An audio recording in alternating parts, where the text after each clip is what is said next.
I am Dr. K S Badarinarayan, the principal of MS Engineering College. I extend a warm welcome to you for a discussion on the assignment problems in operational research. Now let's take a simple example of the problem in which we have got 5 jobs and 5 machines. I call it as an n by n matrix. So where I have also the cost associated for allotting the jobs to the different machines. So in that process, now suppose if I say first element is 11, that means if I want to assign this particular job onto machine 1, the cost of allotment is 11, or if I say that number of hours is going to take, so it is the number of hours is 11. So whatever may be the input I would like to have, I can consider that and form a matrix like this. Now for understanding the problem of assignment and then solve this assignment problem, we got different steps. So I just demonstrate in the form of the different steps we have. The step 1, the problem should be in the minimization form. That means whatever the CIJs I have considered, that is the cost, so you can take the cost or the time, so or the loss. So all these things should be minimized. So the problem or the matrix, if it is in a maximization format, that means the data given is the profits, efficiency. So all this has to be maximized. So when the data is given in the maximization format, it should be converted to minimization format, and then we should go ahead for solving the problem. So for that purpose, what we do is just we multiply each element by -1, or we find out the highest value and subtract all the elements from the highest value and prepare a minimum form matrix.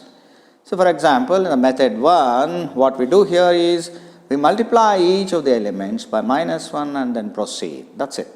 The problem gets converted from maximization to minimization format. So in the second method, if you look at this particular matrix in which it says the maximum number is 28.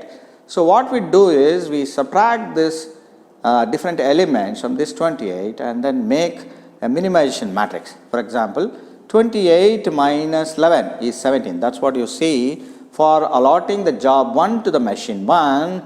In the minimization format, the data will be 17.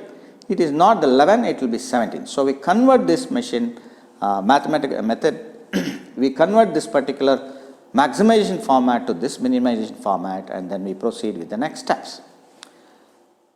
The next step is we should have a balanced assignment problem. What do you mean by balanced assignment problem? So in the balanced assignment problem, you say that it will be the number of rows is equal to the number of columns. So in other terms, we say it should be a square matrix. It is an n by n matrix.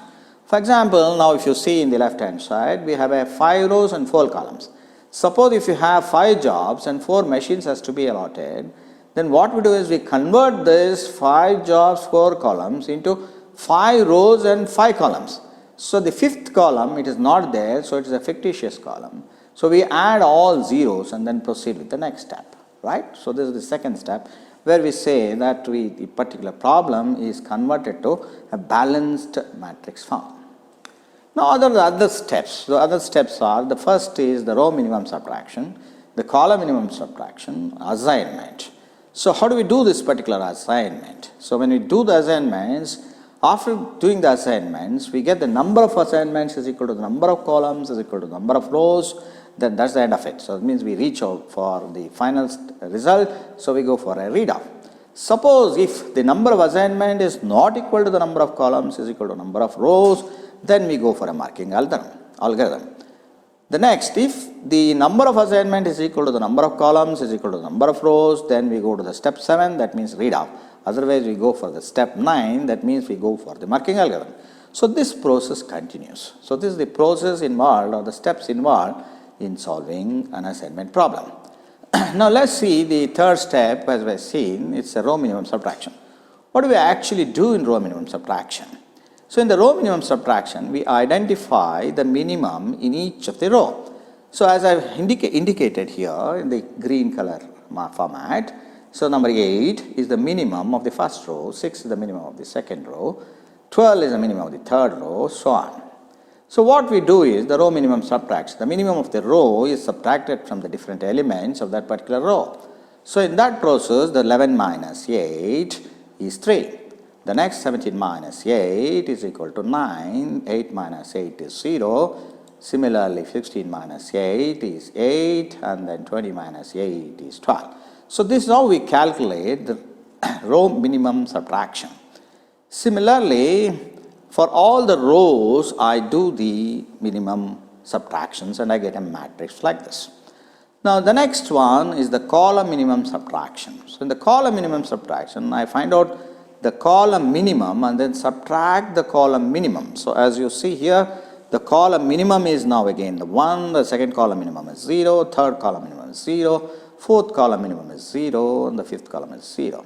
So, what do I do? Only for the first column, I subtract 1 from the remaining elements. So, therefore, I get 3 minus 1 and 3 minus 1, 1 minus 1, 4 minus 1 and 4 minus 1.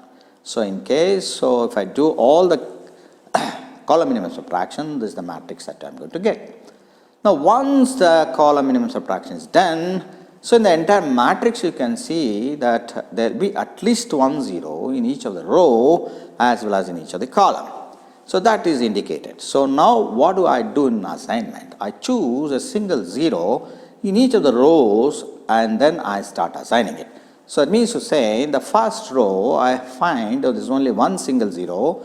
So, that is in the third column. I assign the job 1 to the third column and I mark it by a circle.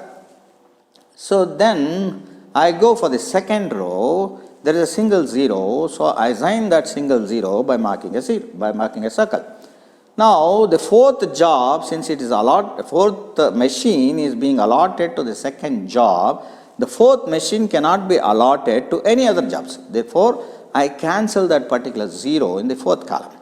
Now, when I go for the third row, I find again a single 0. So, therefore, my allotment goes for the job third to the machine 1. Similarly, I go for job 4 to the fifth job, and the fifth job is going to be given for the machine 2. So, like that, when I make all the assignments, I find out that all the assignments are made, the number of assignments made is equal to 5, and if I start writing in the reader format, so I have got jobs, 5 jobs, so I am going to assign the job 1 to the third machine, and the cost of doing that particular work or assignment is 8. Similarly, for the different jobs and the different machines, the assignment costs are calculated and the total cost comes out to be 39. So, this is the minimum cost of assignment, and that is required for allotting or assigning all the jobs to all the machines. Thank you very much for watching this video. Kindly subscribe to MSEC channel. Thank you.